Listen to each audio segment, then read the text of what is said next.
സാംസ്കാരിക സമ്മേളനത്തോടെയാണ് വാർഷികാഘോഷത്തിന് തുടക്കമായത്. പത്മശ്രീ തിലകൻ അവാർഡ് മനോജ് കെ ജയന് നാടകവേദി ചെയർമാൻ നിസാർ ജമീൽ സമ്മാനിച്ചു. Gulf Madhyamam chief editor V K Hamza Abbas, നാടക സംവിധായകൻ ജയൻ തിരുമന എന്നിവർ സംസാരിച്ചു. ജയൻ തിരുമനയുടെ നാടകഗാനങ്ങളുടെ രംഗാവിഷ്കാരവും നടത്തി. ജയൻ തിരുമന രചനയും സംവിധാനവും നിർവഹിച്ച കുഞ്ഞാലിമരക്കാർ നാടകം റിയാദിലെ നാടകപ്രേമികൾക്ക് മികച്ച ആസ്വാദനമാണ് സമ്മാനിച്ചത്. 1.5 മണിക്കൂർ ദൈർഘ്യമുള്ള നാടകം റിയാദിലെ 34 കലാകാരന്മാരാണ് അരങ്ങിലെത്തിച്ചത്. പിറന്ന നാടിന്റെ സ്വാതന്ത്ര്യത്തിനു വേണ്ടി രക്തസാക്ഷിത്വം വഹിച്ച കുഞ്ഞാലിമരക്കാരുടെയും കൂട്ടാളികളുടെയും സംഘർഷഭരിതമായ ജീവിതം ചരിത്രത്തോട് നീതി പുലർത്തിയാണ് അരങ്ങിലെത്തിയത്.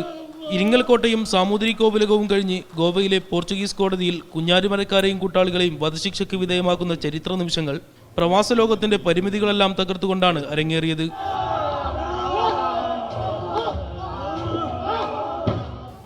റബി മുഹമ്മദ്, മീഡിയ 1, റിയാദ്.